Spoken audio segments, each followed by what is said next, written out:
No matter how it may seem, no one has control over your life except for you. This is not personal, financial, or life advice. We're just a couple of guys and an occasional guest talking out loud. Welcome to the What Are We Doing podcast.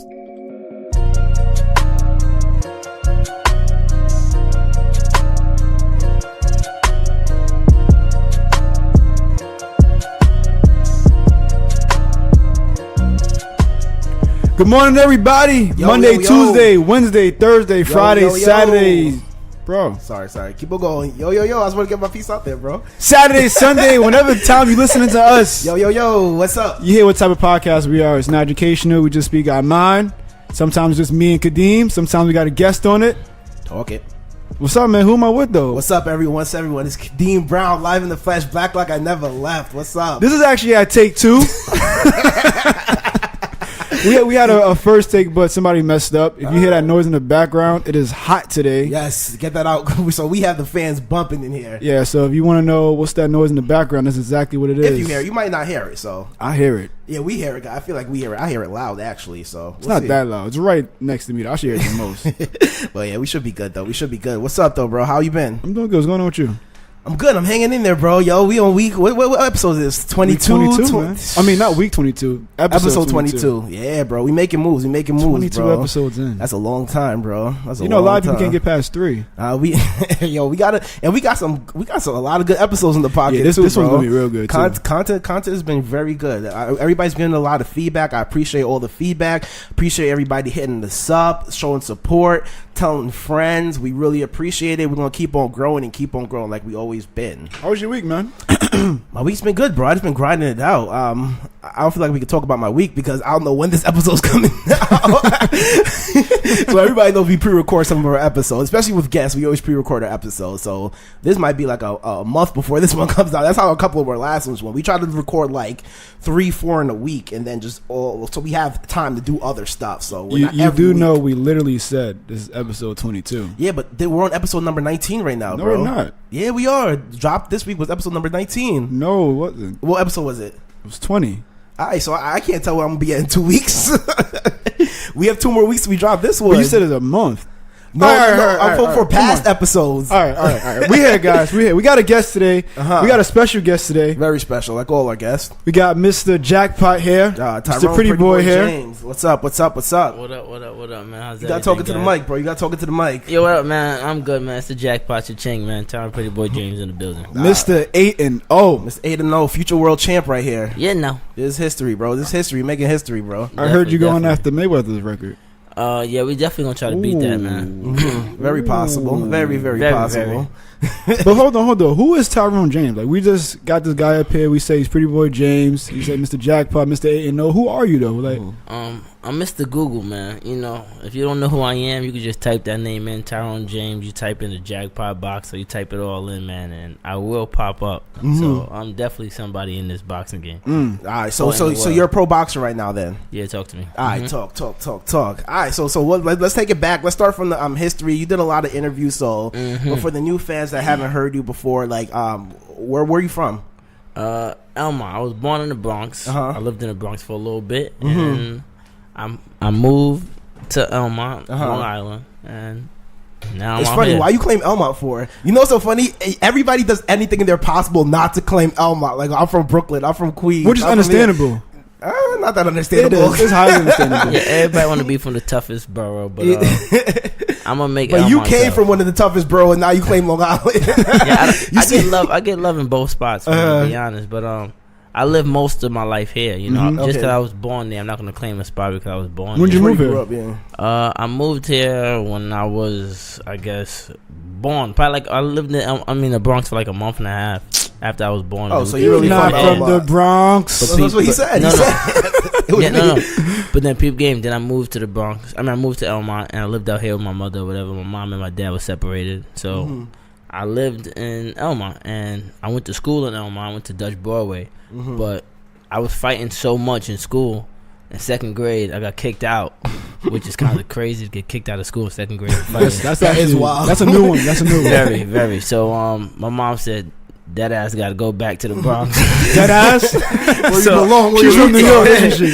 So I got sent back to the Bronx to live with my dad until about 9th grade, and then I came back over here. So Okay. I pretty much, from 9th grade on, I stayed in Long Island. So that's why I rep Elmont. All right, that makes sense then. Okay, so yeah, you grew up in the Bronx. Yeah, pretty much. All right, I see why you're saying that now. Okay. Yeah. So when did you start? You said you were getting a lot of fights and stuff when you were younger. When did you actually start actually getting into the gym? Like, how was that the reason why you got into the gym? Yeah, from 2nd grade, it had to be something you had was like, you know what, maybe I should get into boxing. All right, cool. Long story, but I'm going to try to shorten it up. No, you can make it a long story. Yeah, we got time. We got time. This is the beginning of the episode. I got time. He's trying to shorten it up. All right, boom. What happened was... He's from New York, guys. You heard him say, all right, boom. You heard him say, dead ass. Dead ass, boom. Indications that he's from New York. Checking off And why till I die, man. You got on Tim's? And not in this hot ass Who weather. came in here with Tim's on? Guru. I also put Tim's at the door. We got a cameraman over here. Yeah. He's from New York. He came here with Tim's on. Because I know I saw a pair of Tim's in I came the doorway from- when I passed by. Yeah, Guru's over here. He got on Tim's right now. I came with some Jordan 12s, man. But, What's up, man? Let's talk to it. so what happened was when I got kicked out of school from fighting so much, I don't know what it was. I don't know if I was a bad kid or an angered kid, but I never had skills in no other sport. So I just knew fighting was always my way of proving everybody wrong. Somebody beat me in basketball. All right, cool. I could beat this guy up. You know, we could even it out somehow. He beat me in soccer. I beat him up. You know, so Soccer? anything. When you're in school, when you're in Dutch Bowl, they got you everything. playing all type of sports. You know, Yeah, I got a tennis, few whatever. friends who went there. They Dodgeball. told me a few things too. And back then, that's when they used to have sand in the playground. You know what I'm saying? Yeah. So you raise somebody beat me. I'm upset. I want to fight now. You know. So what happened was See, I took the sandlot thing literal. I took everything. I was serious. I was literal with everything, man. I just hate being defeated, bro. I'm a sore loser till to the That, day. 100% he is a I'm sore a sore loser. loser. We play a video game. You beat me, bro. We playing again. I have to win. We're not leaving. I this think he was house. fighting. No. Now I wouldn't fight you if you my mans. Now, I'm good. I'm over that stage. But we're gonna keep playing until I win, man. So I just have that winning mentality. So when I moved to the Bronx, once I got to school, I knew a couple friends. Cause I go to my dad's house on a weekend. Yeah. And I don't want to say no names because some of the kids I'm still friends with on Facebook. But when I went to the Bronx, we went to school. It was these two kids, my boy Prince and my boy. I don't want to say no names. I don't I'm want to say no names. I'm not gonna say the name of the dude that I beat up. I'm not gonna say his name, but he know who he is. So I said, yo, He gonna listen to this. Yeah, I'm him. I'm the one that got beat up. yo. So I went to the school and I'm like, yo, Oh, this is the Bronx? this is in the Bronx. Okay, This is okay. not Dutch, bro. This is PS93, Okay, right? okay. Right up the block from my dad's crib. So it's this kid. For some reason, I don't know why I don't like him. I couldn't tell you a story why I didn't like the guy. I just didn't like him. So I told. Is it because he beat you in the race or something? Nah, I don't think he ever beat. This is my first day of school in the Bronx. This is my first day, and I had friends, like I said before, because I used to go to my dad's house on weekends. So while you in school in Long Island and you go to your pop's crib every weekend, every other weekend, you meet people. So I knew this kid, and for some reason, this one kid I didn't like him, but I'm not gonna say his name. I almost slipped up just now and almost said it, but I just didn't like him. So I said, "Yo," I got a deal, and right before school would start, everybody would be in this in the back of the school, and everybody had to line up. If you class 305, you line up right Oh, here. I remember Class those days. 306, yeah, you line up in the Yeah. thing. So the kid, Wow. if I'm in class, let's say 304, the kid was in class, let's say 208 or something. So I always see him. And I don't know if he was wearing fly shit. I don't know what it was, but I just didn't like the kid. So I said, yo, I told my boy, I said, yo, do me a favor. Yo, walk with the kid, right? I said, yo, smack me in the back of the head. I ain't gonna do nothing. I said, yo, tell my boy Prince, hit me in the back of the head. I'm not gonna do nothing. I said, wait, try to get that kid to do the same shit. Right? My friends This is are gonna- premeditated. You know that, right? yeah, I know. My friends are gonna hate me for this, but I was a wild kid, bro. I guess that's why I started boxing. So they did it, and they told him to do it. Once he did it, I ducked. I threw a hook in my hand. pretty much put him on his ass. So I got in trouble for that. They called my dad. They said, yo, your son just came to the school. I don't know, this kid's loose. You got kicked out? I know, I didn't get kicked out in the Bronx. They don't really kick you out for fighting that much, man. You gotta That's normal? Yeah, you gotta bring a gun to school, I guess, to get suspended, you know? You really don't get kicked out. That just get you suspended for a week. In the Bronx, bro, you don't get in trouble, man. It's not like out here. It's nothing. I thought he said kicked out. Nah. He gets You get suspended for like a week, bro. Each day is how many bullets is in the chamber, You know what's bro. funny? Because in Elmont, they suspend you for everything, bro. You talk to a teacher wrong, you get kicked out. You bring eggs to the school on Halloween in Elmont, you get suspended, bro. Like in the Bronx, now that makes sense. Like that. Yo, so I end up having that fight. So they call my dad, blah blah blah. My dad talked to me. I probably got a whooping, that was normal. Yeah. And then I was just like, yo, dad, I want to fight, man. Like I like fighting. So he was like, all right, cool. I'm gonna put you in karate. Yeah. So that's like the first thing all parents do. I'm about 9, 10 years old. So it's like second grade, like I said before. So he puts me in karate, and at first I love it. I'm getting to fight, and I'm getting to learn how to fight. Karate Kid movie. And he was pretty good because I've been to your crib. I see all the trophies, karate trophies, and stuff like that. So you were doing your thing. Yes, karate I was too. doing work. So boom, when you fight in karate tournaments, it's not like boxing where you might fight once a day. In karate, there might be like 8 kids or whatever the case may be. So you fight for quarterfinals. You do the whole tournament, basically. Semis. Yeah, one day? One day you fight all these fights. Then you might have another tournament somewhere else, like another side of the room. You could fight there. They might have like a shadow boxing type of tournament. I forgot what they call it, like a kata or something like that. Yeah. So you have a whole bunch of things going on. So I was hyped, man. I trained hard as hell for the first one. So I go in there. I had this one back kick. That's my only move. My bread and butter. I can stand on my toes. I bounce. When they say go and somebody come forward, I do the spinning back kick. Boom. 1 point. First person to 3 wins. First tournament, I blow them out the water. I win the whole tournament. After I used to win, my dad used to always go, Ty, you want to go to McDonald's? That was my place. McDonald's chicken nuggets. Yo, my dad get the 20 The Happy Meal? Yo. Nah, I wanted the 20-piece, bro. I probably ain't finish it all, but the 20-piece was like, that's the champion's meal right there. You get that, you get a little chocolate milkshake, whatever. You was good to go at 10 years old, 12 years old. So I'm like, all right, cool. I'm like, Dad, let's go to McDonald's, go get some stuff like that. So after I won that tournament, my dad goes, I got the trophy now. That's my first trophy ever, bro. This is the first time I fought and got rewarded. You know what I'm saying? I've been beating kids up outside. I'll never get no trophy. So I'm hyped. My dad's like, Ty, you want to go to McDonald's? I was like, nah, not today. Let's go show mom this trophy. So I'm hyped. I go upstairs. So what my dad does, we lived in a building. So we put the trophy outside. I come inside the house, right? And I open the door. And my mom goes, how you do? We lost, man. You know what I mean? And my dad's like, yeah, he lost. So I'm trying to have a sad face. I'm happy, bro. My mom can seem like, you lost, you ain't lose. So we open up the door. I'm like, nah, mom, I got the first place. I won the whole tournament, man. Hype with that one kick, bro. That behind the back kick. I beat like 4 dudes with the same exact kick, bro. What type of coaching did they have, though? No one realized, like, hey, this guy's using the same move. Maybe you should back up when it starts. Yo, bro, you know what's so crazy? If I missed that kick, I would have had nothing else to do. I wouldn't know what to do next. I was the tallest kid out of all the white belts. That was our age group. So The death strike. the next tournament comes. This is how boxing became. Next tournament we had, we do the same thing. I win the first night. Obviously all the same night, but I win the first fight. I win the second fight. Now we fighting for like 3rd place, and the kid I'm fighting goes to the same school as I am. So at one time when they have it with karate, they have all white belts might fight, right, for age difference. Then it might be all white belts with yellow tips. Then those people fight. Then it might be, let's say, all yellow belts. Then so it's like in that type of order with all age groups. So now I'm a white belt with like a yellow tip on it. So what we do is I'm good. So what we do is now I'm fighting for 3rd place. So it's a kid named Randy. And Randy went to my school. Randy was nice, but I felt like I could beat Randy. You know what I'm saying? Like in the sparring match at the gym, he might get the best of me. But when it comes to a fight, bro, it's totally different. I'm locked in, bro. I'm in my bag right now. His bag zipped up and all. There's no way he beating me. So your score is 2-2. I'm hitting him with my behind the back kick. He might be landing punches or whatever. But at this time in life, like I had so much fear in my dad. Like if my dad said, Ty, jump, I say how high. Like, it's nothing I couldn't do if my dad told me to do it. Like I would stop. I could be playing a video game. There's 1 second left, and I'm about to dunk the ball. My dad goes, Ty, I'll stop and look at him. Like I just had that much fear in my dad. You know what I'm saying? I guess that's like a father figure type of thing. Yeah. You think it was fear or respect? I say both. My dad used to bust my ass when I was a kid. You know, back then we used to get ass whooping. We drove generation with ass whooping. Yeah. But I deserved them joints. There was none I say I didn't deserve. But I was a wild kid. If my dad said be home at 9 o'clock, and I realized it was 8:58 when I left my boy crib, I'd be like, I'm gonna go back inside there. I'm gonna get whipping anyway. I ain't gonna make it home in 2 minutes. You know what I'm saying? Enjoy it. Yeah, and I go back home at 9:30. Like I was one of those kids, so I deserve each and every one of them that I got. But yeah, back to the story. But back to the story. So it's 2-2. Winner takes it all right here. Me and my boy Randy. So I'm like, I'm about to get him, bro. So Randy does this jump kick in the air. I go, perfect. This is where my move comes into hand. yo, I'm telling you, every fight I had one move. I never threw a punch in my life. So I'm about to do the turnaround back kick. I turn around.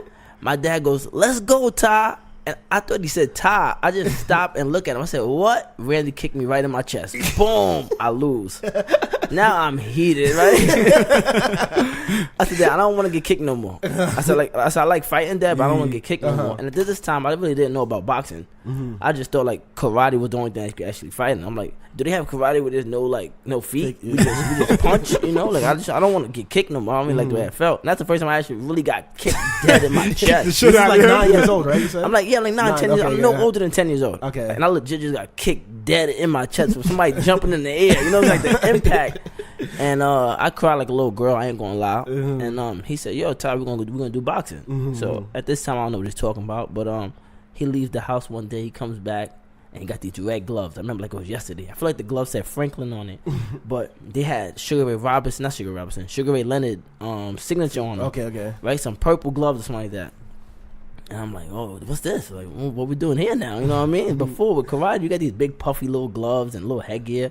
He's the type to make you box. So I said, "All right, cool." My uncle was a boxer. He won the Golden Gloves in South Dakota, and yeah, you come from a long line of athletes too. Yeah, Not a lot of people know that. definitely. Your uncle was a good big boxer. Your dad was a Hey, I'm into this. the story, right? Yeah. Sorry. We're gonna skip over it. We're not gonna get back to it though. My dad played for USFL. He had offers from the Cowboys, the Redskins, and all other teams. But the USFL at the time was a league as well as the NFL, and they was gonna give him more money every week than the NFL. So he honestly went there. They was planning on giving him, I think, $20,000 a week to play over there. Where let's say the NFL was gonna sign him, but only give him about, let's say, $15,000. So as a young black man, of course, you're gonna take the bread. If you're playing the same exact sport, I'm gonna go wherever the money is. Exactly. But the USFL didn't last as long as the NFL did, as you can see. But back to what I was saying. So he brings the gloves over, and I'm hitting the bag or whatever. And my uncle, he used to make videos, and he'd send it to the house and show my dad, like, "Yo, this is how you tell Tyrone how to throw a perfect jab." Okay. And my uncle, man, funniest guy in the world. He been my uncle since I was born. Really? Yeah. Wow. I wouldn't have thought that. But in this video, he's calling me Trevor the whole time. He goes, "Yo, Trevor, we throw the jab, you do this. Yo, Trevor, we throw the check hook, you do this." And I'm like, "Yo, Dad, he made this video for somebody else and you just send it me?" He's like, "Nah, he made it for you." So I'm like, I call my uncle. I'm like, "Yo, uncle, what's up with this Trevor video?" He's like, "Yo, my bad, man. I was another world." I was like, "All right, I understand." But so he made me those videos, and I used to watch him. And then we find out there was a gym up the block, and the gym was called Bronxchester. You've been there before. Yeah, of course, yeah. So we go to that gym, and we start training there, and there was a coach. And God rest his soul, he passed away. But I used to think he looked like Mr. Miyagi. So I used to say, "Yo, if I train hard in this boxing thing, he would teach me how to be better in karate, and I could go back and beat Randy." Like, in my whole mind, this is what I'm thinking. I'm like, "All right, but I'm good." My dad just hit me off with Mr. Miyagi, Mr. Wax on, Wax off. And every time I used to go to the gym, Camacho never let me hit the bag. He always had me shadow boxing. So I'm like, "Oh yeah, this is him. I know this." I've been here for 2 months. I ain't hit the bag yet, bro. All right, cool. Like, he gonna show me some kicks. I'm gonna get a car out of the deal and everything.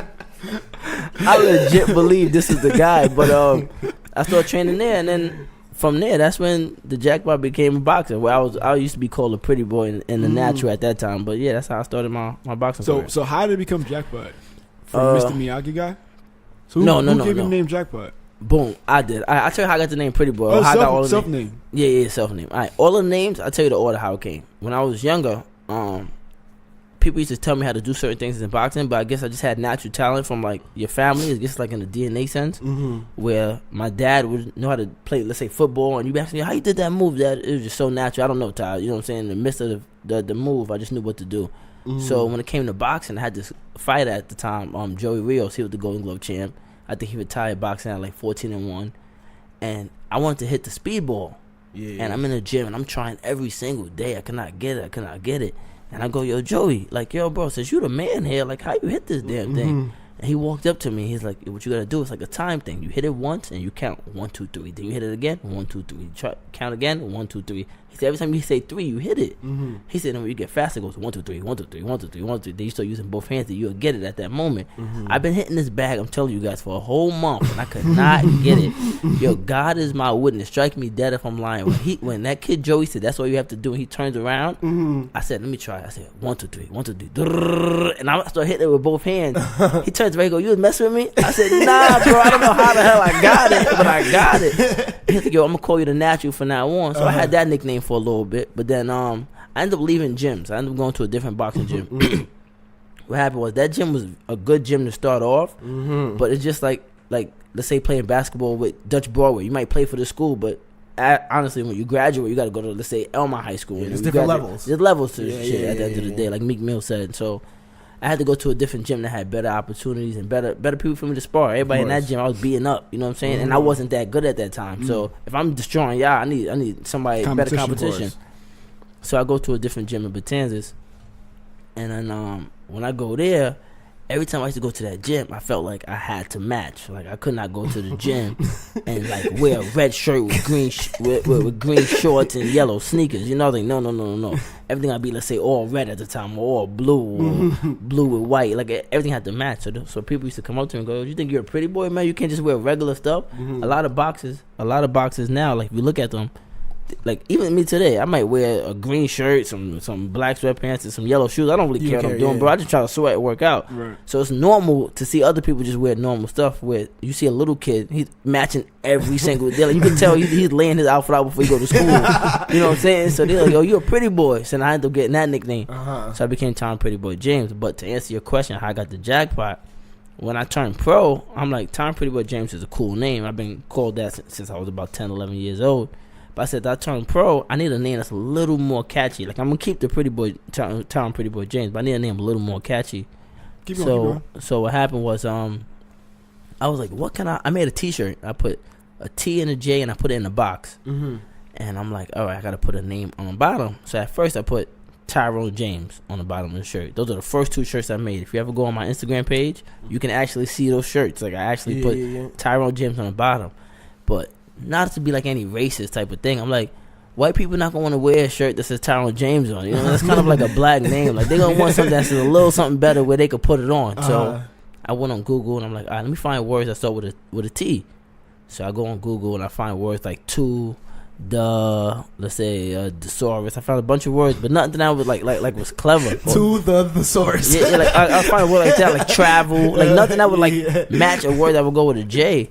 So then I go for J and I find words like jet, I find judge, I find jealous. I'm like, oh, maybe I could be too jealous. You know what I'm saying? Like too jealous, Tom Pretty Boy J. I'm like, oh, I don't really like it. It's not really catchy to me as I thought. Then I saw the word jackpot and I was like, boom, like this is it. Like I ain't Mike Jack, but this is it. And I said the jackpot. I said I'm gonna keep that name, the Jackpot Tom Pretty Boy James. Dope. And then once I put that on a T-shirt. That's when Spanish, white, black, everybody was buying it. Then it became a hit, and then I got a guy. Smart marketing. Yeah, very, very. Then I got a guy that I told him what the name was going to be. He was the one that was doing my shirts at the time, and since he knew I boxed and I was turning pro, he even made me a logo, which I even got tatted on me now, with the glove with the coins coming out and says the jackpot on it. So we did that, and then that's how we got the name. Dope. Crazy story. Very long. That was a long story, actually. Yeah. Now that I think about it. Yeah, I told you it took about 15 minutes, but we got the show done. No, that's dope. All right, so let's talk about like your start of your career when you became an amateur. After the whole after karate, yeah. How did your amateur career go? Like, what was your record in the amateurs? You know? I finished at 79 wins, 16 losses. So you had a very good career as an amateur too. Yeah, I sucked in the beginning. Sucked. Naturally, like everybody probably. Everybody. So what made you didn't give up? Why didn't you stop boxing then? Honestly, my first amateur fight I ever fought in, I got washed up. I got beat up bad. And you don't like losing? I hate losing. And you know what's so crazy? I wanted to quit. Like at that moment, I was like, yeah, I'm done with this, man. And what happened when you're 10 years old or whatever, and you fight as an amateur, they make you fight 1 minute each round. You do 3 rounds, each is 1 minute. For some reason, the kid I fought, he won Junior Olympics a couple times, and he was let's say he was like 15-2 was his amateur record. I had no fights. I only boxed for like 4 or 5 months at the time, right? So I'm very new. He got his hands right. He know how to shoulder roll and do everything. I'm over here looking like a 1945 Jack Johnson over here. Right, so this is easy work. The only reason why we took the fight, I weighed, let's say, 70 pounds. He weighed 60. So they say, we give you a 10-pound weight allowance if you want to take it. But the kid is obviously much better than your fighter. So as my dad said, yo, hell yeah, we'll take it. We got 10 pounds. But my dad didn't know boxing the way we know boxing now. Yeah, so 10 pounds is a huge difference. Yeah, it's a huge difference. That's a good for us. But the only bad thing is my dad thought you couldn't eat the day of the fight. So we fought at 8 o'clock at night. I ain't eat all day. Because the amateurs, you weigh. When do you weigh in? You weigh in about like 2 hours before your fight. Okay, but then after you weigh in, you get to eat something. But at this time as a kid, obviously they didn't care about the weight because they took a 10-pound weight. You're 10 years old. You're not really hurting nobody in the ring, obviously. You know what I'm saying? But my dad didn't know you can eat the day of the fight. So I'm talking the whole day. My dad didn't let me go to school. I just stayed home and starved. Like, I ain't drink no water or nothing. So I was just so dehydrated. So once the bell rung, and what made it even worse, the referees, because there was other fights going on, they never switched the bell back to a minute. So we fought for 3 minutes like we was 13, like we was 15 years old. You know what I'm saying? Like we was a grown up. So after the first 10 seconds, I came in there like a warrior, baby. I was looking smooth, throwing pumping jabs. They wasn't landing, but they was looking nice, you know. Then after that, man, the tank went on E real fast. My mouth was dehydrated. First time I got water was when the bell rung for the first round. So I ain't have water in like 25 hours. So I'm like, yo, this is gonna be a bad night. So I ended up getting beat up that round. I get beat up the next. It was just. Yo, it was sparring to that kid, man. So your first amateur, you took a big L then. I took a big L. I don't know. Meek Mill L against Drake wasn't as big as the one I took that day, man. If he ever feel hurt, man, he could go back and find my first fight, bro. He'll feel much better about himself. So how was the next couple of your fights? So you lost your first one. So how did you? I lost my first one. I said, yo, Dad, I don't feel like doing this no more, bro. Mr. Miyagi at the boxing gym, he wasn't even at the fight. You know what I'm saying? He ain't show me no kicking. I was like, this is a dub right here. So I said, I'm gonna stop. So I think I stopped for like 2 weeks. Inside my house, like in my dad's living room, there's a bunch of mirrors, right? Like once you walk inside the house, you see a bunch of mirrors. So you could open up the front door and see like the kitchen with all the mirrors. And every time as a kid, I would walk by and throw a couple jabs by it. Even though I stopped boxing, it's like in my blood. Like I walk by, throw a hook right hand, look at myself, slip. Then my dad would tell, what you doing? I'm like, oh, nothing. And I stop doing it and walk back in my room. And then I come back out and catch myself doing the same thing. Like, yeah, I kind of miss it. You know what I'm saying? Like, I know I lost, but like, I want to do it again. So I went back in there and I said, Dad, can you take me back to the gym, please? Like, I just want to learn. Like, maybe the next time we will be a little better, obviously. You know, if I lose again, then I'm done. You know what I'm saying? Or if I lose again, like 3 strikes, you're out, bro. So it's like baseball. So I said, I'm going to just try it one more time. So now I go back in the gym and I see Mr. Miyagi. I see everybody in there and I'm like, yo, man, I'm back. So then I start training. And no, I'm lying. I go back to Batanzas, the other gym. Okay. Get your confidence back up. Yeah. I go back over there because the other gym sucked. They got better. They're better now. But at that time, they wasn't really so focused on a kid for the fact that they had pros, like I said, that got Joey Rios. Exactly. Yeah. That was fortunate. A lot of times, like, people don't pay a mind to kids if you have LeBron James and Steph Curry and Klay Thompson on your team. Why are you worrying about the future? They don't really care about the future. They want to know about what's now. What's now. Right. Because a lot of these coaches don't make money until their fighters turn pro. That's when they start making money because then they get a cut of their earnings. Exactly. So when they have a lot of amateur guys there, they're not really paying attention to them. They're just like helping them out here and there and yada. Until they get to an age where you know you can hopefully turn a pro in about a year or so. Then you start keeping an eye on them. Exactly. For most gyms, not all gyms. You know what I'm saying? But so I said, yeah, it's time for me to go back to Batanzas. So I went back over there and I'm training, and there's a lot of top-notch guys there. A lot of top-notch. And I start training, getting better and better and better.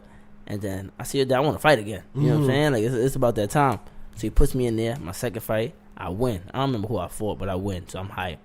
Then my next fight, I lose again. I'm like, yo, oh my gosh, bro. Like, in karate, you win 4 or 5 before you lost 1. You know what I'm saying? I made it to first place. So I'm like, all right, whatever. So I tried it again. I lost.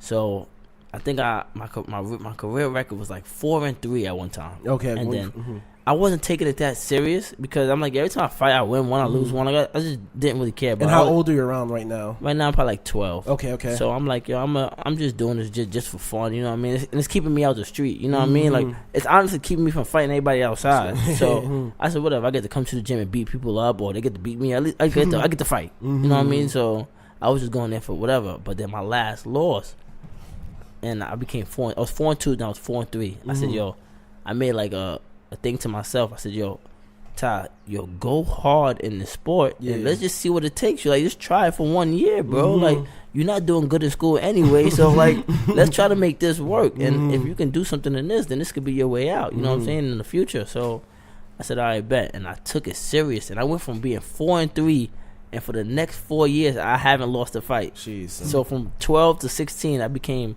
4-3 to like 31-3. And then that's when I became something. Okay.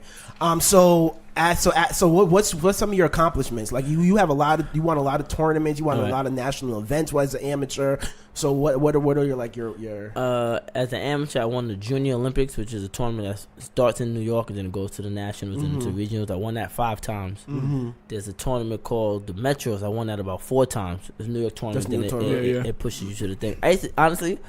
I used to make it to the regionals and nationals, but I was so bad in school that I would go to summer school, so I couldn't go to the nationals. I couldn't fly out. But I would win the tournament that would take you to the next level, but I just could never go. So how does that work? So if you can't go, they take the runner-up? They take the runner-up. Yeah. I even fought this kid that was number 1 in the country, Pedro Sosa at the time, and this kid record was like, let's say 150 and like 10 or something like that. You beat him? Yeah, I beat him too, and I beat him like 18 fights. You know what I'm saying? Wow. So I knew I was on another level, and I was training so hard, and I was just so in shape, running and grinding and pushing myself to the limit. And I knew I was ready for the best. You know what I'm saying? But I could never show myself because I'm always damn against summer school, bro. But I won the Junior Olympics 5 times. I won the Metros. I won the Long Island Championships. Was for a belt. I won 3 other belts. What else did I win? It's on YouTube. Did you ever say to yourself, maybe I should do better in school, so I want to go to summer school, or no? No. School's for the girls, man. School's for the girls. I wasn't paying school no mind. You know what? I'm like, I don't need none of this stuff. Like, I'm like, when am I gonna get? If I get a job somewhere, or if I box somewhere, when they gonna ask me like, do you know who the 3rd president was? You know, like so I felt like, all right, this is all like a blur. Like I'm just here just to be here. I hear you. I thought this was like daycare until your parents get off work for you to go back home. You know, like, I just got me here from 7 to 3. You know what I mean? My mom come home at 4. They think they slick. Like,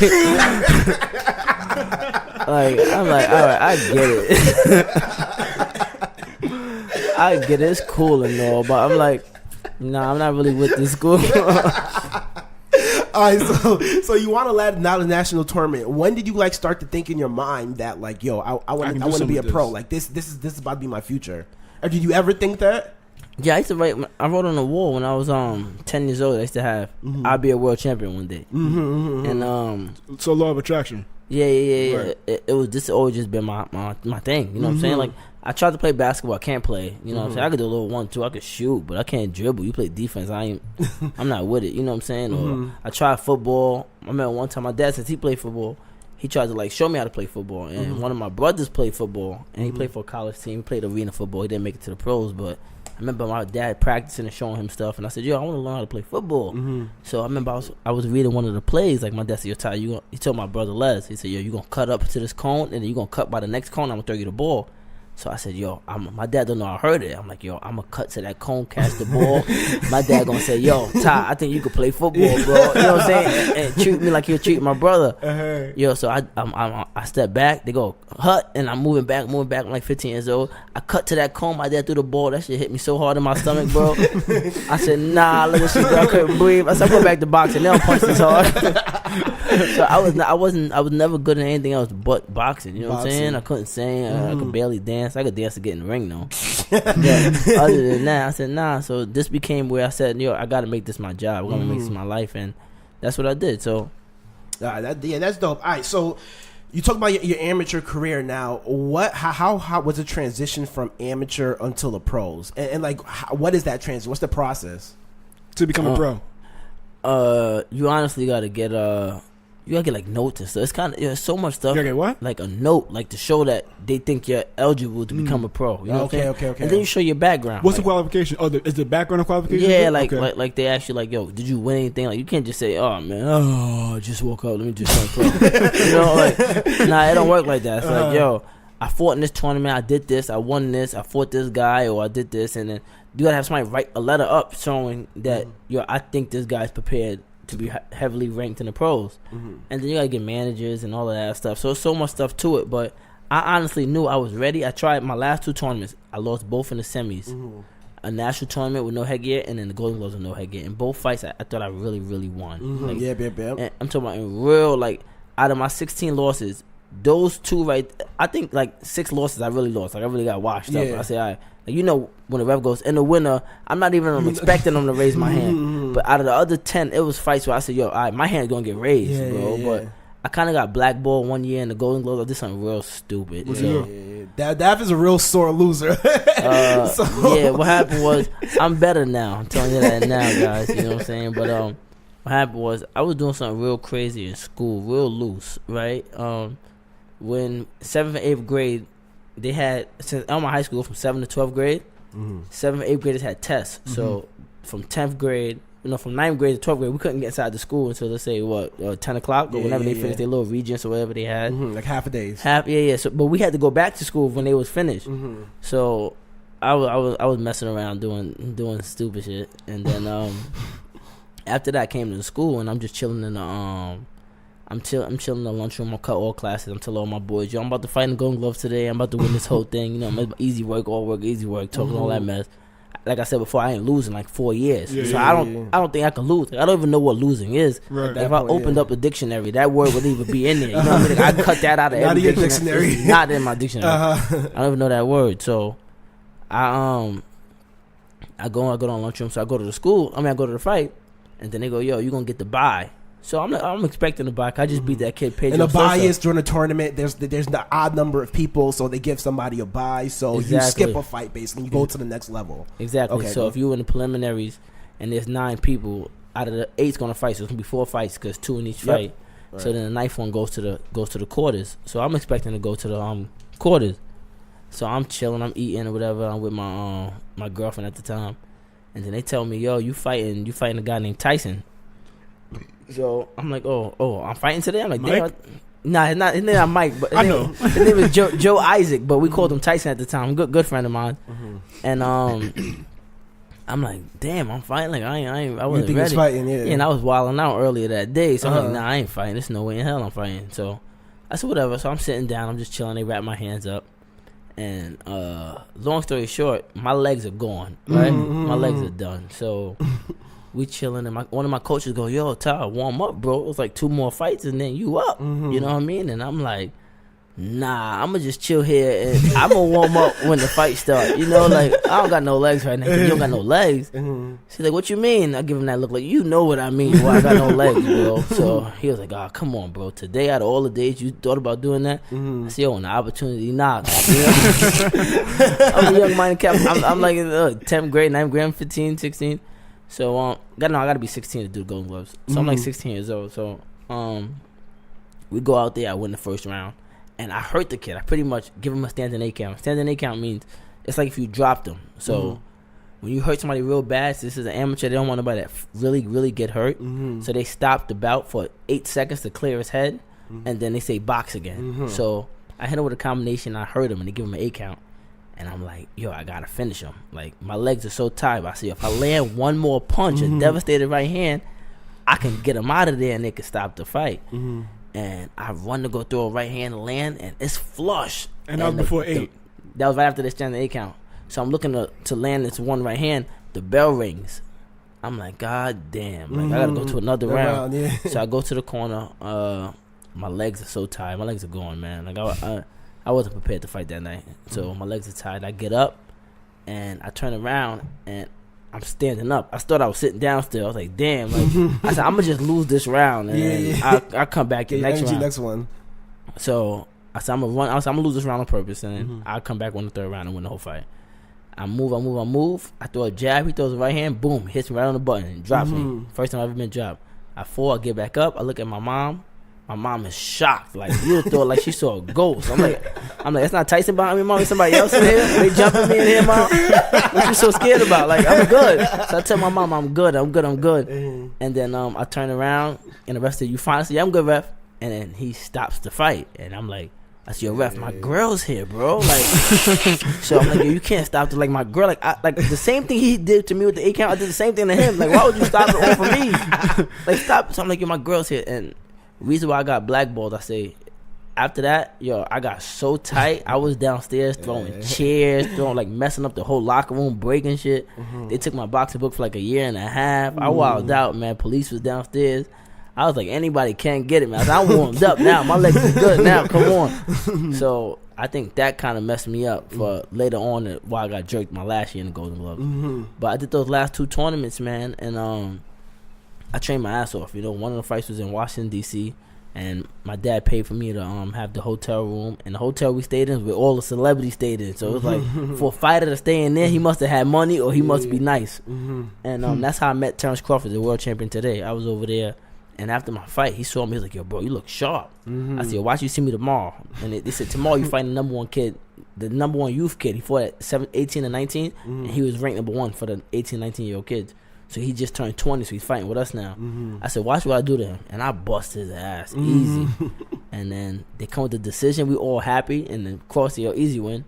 They go to win if I'm wearing a red shirt. They go to win in the blue corner. And I look down. I said, wow, they screwed me again. So my old mind state would have said, let me wild out and tear everything up in here. But then I realized, I'm too big for that. You know what I'm saying? Yeah, I'm getting old. I don't know why they got kids now. You know, so I said, nah, I'm not going to do that. You know what I mean? So that was a testament to my own self to see how strong I really am. And I said, all right, cool, on to the next one. So then I just stopped. I stopped with the amateurs. I said, it's time to turn pro and make a name for myself there. Now, besides all the joking that's going on this episode, if you clearly see his mindset, you know, you gotta pay attention to that. Pay attention to the law of attraction he's using. Pay attention to him, the mindset of a winner, and not wanting to be defeated. Exactly. You know, you have to also use that as motivation. That's what you're doing. But fast forward to now, what keeps you focused? My kids, man. I got 2 boys, Dylan and Tyrone, PrettyBoy James Jr. I got a 7-year-old and a 4-year-old, man, and they honestly slow me down a lot too, man. I say it's boxing, but mostly them. A lot of times I might, let's say you drive and you see a guy with road rage, you might want to just cut him off on purpose, since I know I could possibly beat him up. You know what I mean? But it's like I got kids. You know what I mean? And the lady tells me like, yo, is it worth it? You know what I'm saying? If I'm behind bars, I can't help them eat. So they're definitely my motivation. I'm in the gym, if I'm working out and I'm doing push-ups in the house or sit-ups, and I'm like, man, one more set. And my son is looking at me, and I'm ready to stop. Say I have to do 20, and I'm at 17. I'm like, oh, yeah, this is enough. You know what I'm saying? This is my 4th set. I'm done. And then my son look at me like, come on, daddy. I got to do those 3. You know what I'm saying? Like, as of right now, I'm like Superman in his eyes, man. So I can't be defeated. So you used to say that's your motivation now, right? Yeah, now until the day I retire. So before you had kids, what do you feel like your motivation was back then? Girls. True. And which one do you feel like pushes you harder? My kids. Your kids. Okay. You really gonna ask that? Huh? Yeah. You really ask that's a true question. Nah. Like some people who don't have any kids or anything, they be like, yo, they want the girls, they want the money, they want the fame. That's a huge drive for a lot of people. But what could push you more? Some people are like, yo, I don't want to have no kids because that's gonna slow me down. I'm gonna have to take care of them. Yeah. Like I'm not gonna be able to be focused, and that's a hard problem for you too, managing all of that, like being a good father and being you still have a day job too, of course, and you a pro fighter, so you're around the clock, you're working 24/7. Definitely, yeah. So you have a team, correct? Yeah, of course. I'm pretty sure you can't handle all that by yourself. No, that's why Deem's here. People DM me left and right talking about, yo, can you do this, or can you be on my podcast, or can you talk to me here? And I just go, yo, way too irrational to talk to him, man. So how does everyone in your team contribute to you staying focused and to the task at hand? Who's on your team? Like name the list of people that you have behind you, and like kind of how they contribute, from like your coaches to your manager, from your promoter to Kadeem, mentors, everyting like that. To Kadeem, to Kadeem. Kadeem's my right hand man. So like, all jokes aside, without Deem, man, I probably wouldn't stand the way I'm standing today. Actually, I'm sitting down in this podcast, but you get what I'm saying. Anytime I need something, you know what I mean? If it's something like, yo, Deem, bro, and it's not like like on a slavery thing, like, yo, Deem, go do this for me. You'd be like, yo, Deem, I can't do this. Can you just help me do this, Deem? Let's say I give you the money. Can you just bring this to, let's say, my girl or whatever the case may be? Like, I can't do it. I'm in the Bronx right now. Deem, I got it. If I go, yo, Deem, I need help with these tickets. Like, these tickets are already sold. Just can you drop them off? Because when it comes to around fight time and everybody brings their money late and they already paid for me, but I have to hand out the tickets, I have to fight at, let's say, 147. I walk around like 165, 170. So I'm so drained and so dead that I need somebody to actually be there to help me in a sense, and that's where Kadeem comes in. But a part of my team, I got a sponsor and a good friend and a good mentor named Nick. Man, he helps me out a lot. He's also one of my photographers. He helps me with everything. If I tell him I need help with anything, he's just like a Kadeem. He helps me with that. I got my brother in the corner. My brother helps me. If I have an opponent, I send a video to my brother. He'll tell me what he thinks about him, you know what I'm saying, and we could go over it. My dad does the same thing as that. And I got a new coach. I changed coaches as well. And my coach Sosa, he's like one of the best in the game. So he helps me there. And everybody that buys a ticket for me is a supporter, so they help me as well. So I got to take my hat off to everybody in my team, and they all play a part in this. Because there's a lot of stuff that goes, not a lot of people know. They see the boxer in there, but before the fight, there's a lot of stuff that goes. A lot of stuff that you have to deal with, from your promoters to selling tickets to like your fans and everything like that. So it's so hard outside the ring if you were supposed to do it yourself, and it's definitely all like, what's so funny? It's all like, and then that can equate to like life as well. Like basically, like when you're going through your life, there's a lot of. It's hard to do everything yourself. Everybody wants to do this by themselves, and it's hard to do. A lot of people, everybody needs a team. Everybody needs people behind them. Everybody needs to work with people. So when you're in the ring, you really have nothing to worry about. You're stress-free, and all you're worried thinking about is, yo, let me get this W right now. Because it's a team effort. Definitely. At times.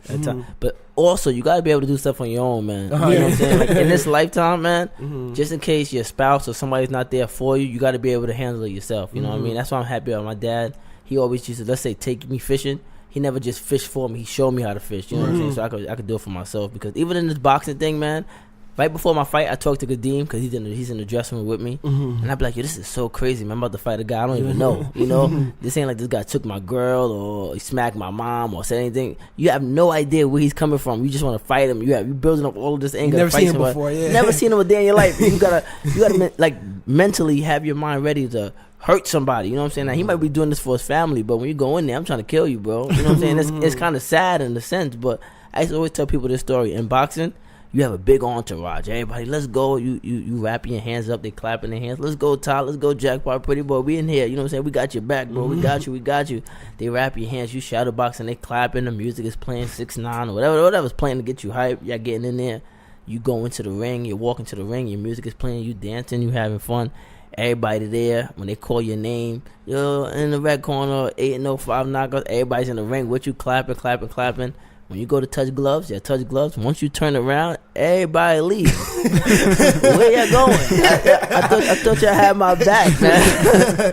You're in there fending for yourself. Now they all outside the ring like, come on, baby, we got you. You know, and it's so weird. So in a sense, you got to be able to do stuff yourself, you know what I mean? Because your team helps you to provide you to be able to do things for yourself, you know what I mean? So you do need a team. But at the end of the day, you got to be able to fend for yourself. If you can't, nobody will for you. Recently, you talked about you had switched up gyms, and even from your amateur career, you talked about switching gyms and going to the next level.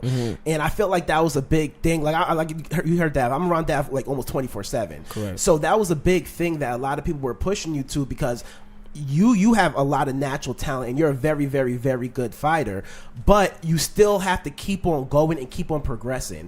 And just like in life, yo, you can't stay at the same place for too long, because eventually they always talk about you can't be the richest one in the room. You can't be the smartest one in the room. A lot of the gyms you went to, after a year, you became the best boxer in the whole gym. So you're constantly switching gyms, not constantly, but early on in your career, you were constantly, but now you're switching. A couple of months ago, you had to make a huge change to a new coach to switch to a better coach, or somewhere that you can get more talent, because you were basically the best one in that gym. In that gym, they were bringing people from all over New York, all over the East Coast to fight you and spar with you. And now you're at another gym with a lot more better fighters, and you're getting a lot better. So what's that decision for you? Like, okay, I have to keep progressing, and how do you know when you're like not progressing anymore? It's when you reach a plateau, man. I never used that word before, but I feel like this is the perfect time. I was Googling words before we got here. Deem got a lot of big words he used, man. They go right over my head. I said, yo, Deem, I'm 6 feet, bro. You talking 6'4" right now. You going right over my head. But honestly, it's when you reach a plateau, man. When you realize they can't help you no more. You know what I'm saying? I take nothing away from nobody in that old gym I went to. Freeport PL was a great gym. If anybody wants to start boxing there, I definitely tell them this is the gym to go. Yeah, great gym. A lot of pro fighters there. A lot of pro fighters. You got a great Patrick all day. He's nice. You got Sean Monahan. He's nice. You know what I'm saying? At the time, you had Titus Williams, which he trains with me now. You know what I mean? You had me. So you had a lot of great fighters. You have a lot of good amateurs. A lot of great gym. But it gets to the point where you got to level up. You got to level up. When I'm going to the gym, it's like, I know the whole mitt routine. Nothing's changing. You know, I've been here for 7 years, and it's like you wake up, you brush your teeth. You know what I'm saying? You pee, you get ready, you go to work. You go home, you go to sleep. You wake up, you brush your teeth. You need a new challenge. I need a challenge. And I saw that too. Like going to the gym, watching him spar, watching him train. I saw how repetitive it got. I saw like there was nothing. He'll go in the gym, he'll fight, and it wasn't for me. A lot of times I go in the gym, and it's just like I always love seeing. Even when he's sparring, I love seeing him fight. But it just got like it gets boring after a while because I know he's gonna go in there and beat no matter who they put in front of him. So a lot of people were telling me, "Yo, you got to find more challenge. You got to find more challenge." And the thing about Dav too is he's a homebody. He doesn't like doing anything, changing up his schedule. He doesn't like going out nowhere. He's chilling at home. So for him to make that decision, it was a big decision for him too. You made that decision on your own. Yeah. I talked to my dad about it, you know, and he was like, yo, Ty, whatever makes you feel good, you know what I mean? Like, we thought about, you know what it was too, man? I was content. And I think that's the worst thing about being in life. I feel like once you're content with something, man, you will never grow because you're just going to be happy wherever you are. So I always tell people, even my kids, I tell them, yo, don't never be content with nothing. Like, you can always be more. You can always build more. And I was more content with Freeport because it was 15 minutes away. Exactly, yeah. So even if I was learning or not learning, I was like, I'm so content with just taking this 15-minute drive to the gym and 15 minutes back home, and I don't got to worry about nothing. I'm not wasting gas. And I'm going to just be the same time PrettyBoy James, not realizing the whole key, the whole point is to make my life harder where once I get to a good level, my kids don't have to go through the same struggles I went through growing up. You know what I'm saying? Where they won't have to get kicked out of school for fighting because they go to the school where everybody's just smart, so they just want to learn, you know? Where I was, it was different type of things we have to worry about. So I went to the Brooklyn gym, which is an hour away and an hour back. In rush hour, traffic too. Oh my gosh. I leave at 2:45 to get there at 4:15, 4:30. I got to leave there at 6 o'clock to come home at 8 o'clock. My day's done, you know. And you work before that too. And I'm working before that, and I might get a half an hour sleep, and then when I get home, I got to play with my kids, you know. So it's a tough schedule, but at the end of the day, is it worth it? I'd say so. So, and I'm sure it was harder for you to leave your gym also because you were still winning at that point. It's not like you were struggling in any fights. You were still getting those first round knockouts, second round knockouts at a pro level too. Exactly. So that I'm sure that made it even harder for you to be like, yo, I really got to go get better because because right now the competition at the level they are at right now, yes, it's hard, but I feel like you're so ahead of that. You have no problem right now. Exactly. Especially. Was it a difficult thought if you're winning first and second round? That's not difficult. No, it's a difficult thought to say. I want to go to another gym because the last fight he got a first round knockout, right? And the fight before that was a third round knockout. So he's still dropping people at the gym he was at, but you have to leave, But at the same time, you still have to get better because I feel like he has a lot of natural talent also. So I thought you was making it seem as if like it's hard to leave this gym when you're still at the top. That's what it sounded like. Oh no, he was at the top of the gym. He was the best guy at the gym at that time. Yeah, as he said, there's no growth in there. You gotta get out of there. Exactly. So I was like, yo, you have to get taken to the next level to and still keep on going. Yeah, like I was good there, you know, but like I said before, I was too content. I didn't feel like going anywhere else. So I said, I gotta get out of that element, you know, and become somebody else. I want to go to a gym. You don't want to go to a gym where they go, oh, shoot, that's the Jackpot Tyrone PrettyBoy James. Exactly. You want to go to a gym like, yo, who's that kid? You're the only undefeated one in that gym, pro fighter and everything like that. You want to go place where they go, yo, who's that? Yo, I want to spar him. He don't look all that good. Yeah. So how's your new gym then? Oh, fire.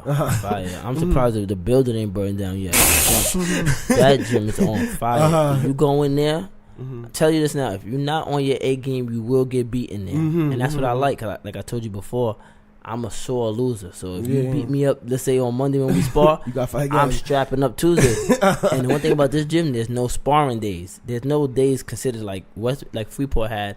You spar on Tuesday, Thursdays, and then Saturdays if you can make it. No, this gym, you spar Monday.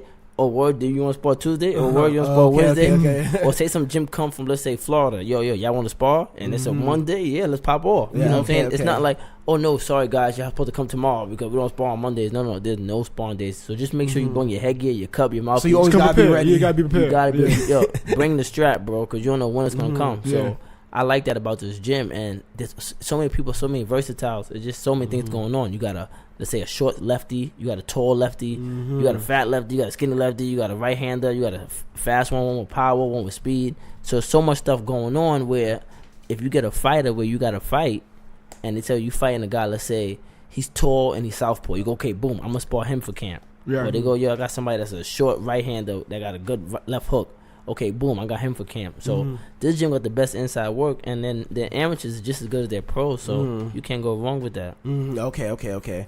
Yeah, I hear you. All right, so we're talking about like everybody's skill level and things like that. One question I had when it comes to boxing, what do you feel like? Do you feel like hard work will take you to the like world championship or be the best you can, or is it talent? Which one do you think works out more?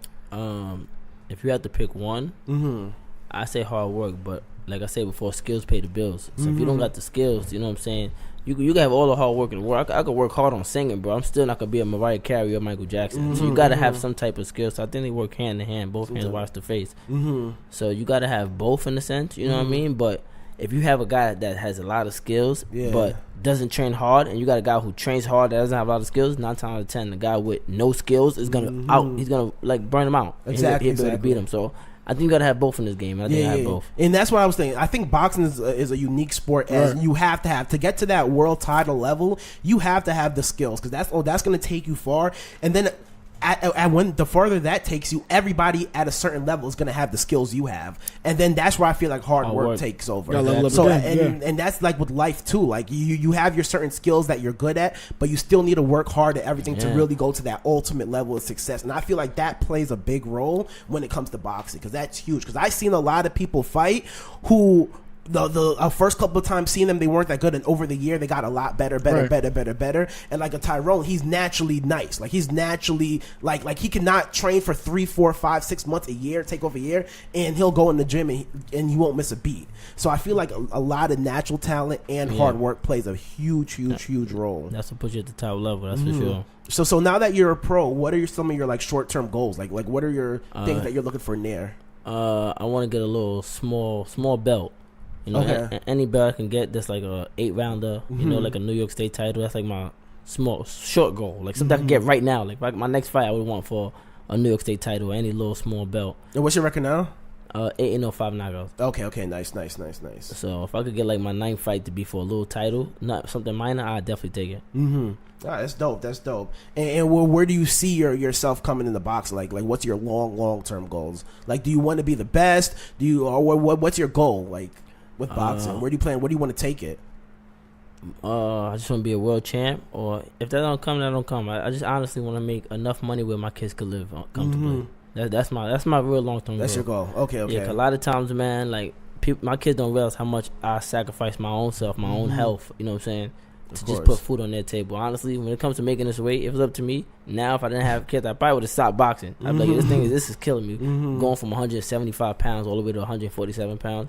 But I do it for my kids. So my long term goal is so they don't have to work for somebody. And using boxing as that avenue. Exactly. Like one time I FaceTime my son. I called my lady and I FaceTime my son, and my face is drained. I'm talking about like I feel like I ain't eating weeks. My cheekbones is all skinny. I look like 50 Cent in that football movie.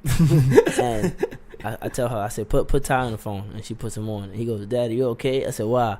He said, "You look sick." I said, "I look sick so you don't never have to look that way."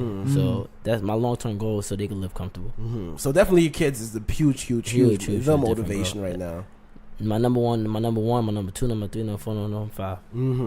That's dope, bro. But definitely I want to get the titles. I want to get it all, man. I'm in here to be in the next Fight Night video game. Okay. I hear you. Yeah, that's dope, bro. That's dope. I don't know if you have any more questions that you want to ask. Yeah, a couple last questions I have is, what's the biggest failure that you probably had? You talked to a lot of like fights you got into or anything. What do you feel like your biggest failure is?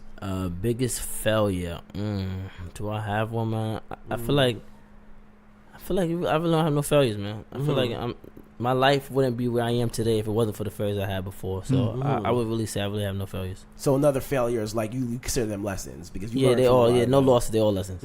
Okay, I hear you. And if you had like one word, hold on, matter of fact, the only thing, if I could change something, I would never wild out that day to go there. I probably never wild out. I probably would have been more in school and do better in school, man. Did you go to college? I went to college.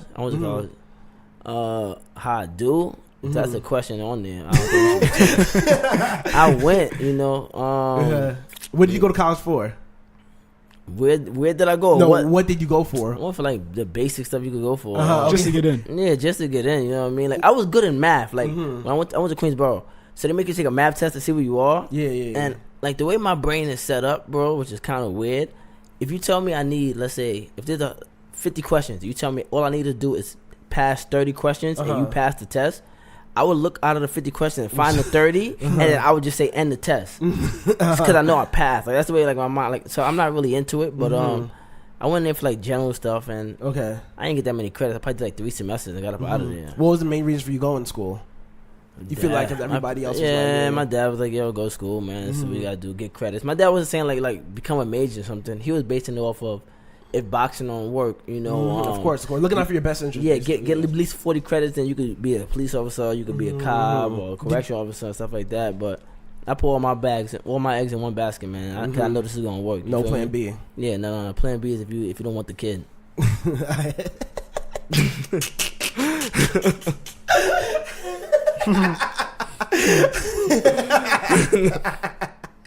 On that note, yo, we appreciate you for coming out here, bro. Thank you for coming out, bro. Everybody look out for him, Tyrone James. What's your @name? Where can people find you? Follow me on Instagram at this guy Daffy, ThisGuyDaffy, and you can follow the clothing line at _ the Jackpot _ all on IG. So yeah, both of those is also gonna be in the show notes. All right, so we appreciate you coming out here. Everybody check, look at him. Like he said, you can Google him, you can watch him on YouTube. His fights are all over the place. I'm guaranteed you he's going to be a future world champ one day. I'm excited to be part of the journey and see the journey as he grows along. And as for us, thank you for listening to another episode. Thank you for following us. Thank you for supporting us. And just keep helping us grow. Like we say, if you have anybody that wants to be on the show, let us know. If you want anybody to be on the show, let us know. And thank you. You can follow me at Way Too Irrational. You can follow Hansome at HansomeKelly _ at Instagram, and you can follow us on Instagram. Our page is at What Are We Doing PC on Instagram. So email us. Let's keep on emailing us, hit us up, comment on and rate us and on everything. Like on everything. A 5 if you enjoyed this, a 5 if you didn't. You know the drill. Yeah, and we appreciate you guys, and we will see you next week. All right, guys, enjoy the rest of your day. All right, later.